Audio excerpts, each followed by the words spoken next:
चोरोटी म्हणजे म्हणजे चोरून भरायची ओटी. तिसऱ्या महिन्यात भरतात ती. आणि कुणाला कळू नये ना म्हणून दिवे लागणीच्या नंतर भरतात ती.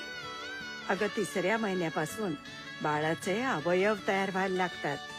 डोळे, नाक, कान, हात, पाय सगळ्याला आकार यायला लागतो.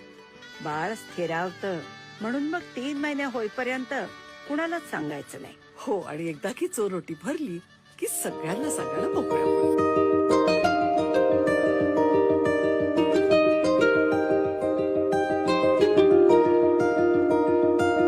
आली चाहूल कुणाची, हे डोल कुणाचे झुलते ग.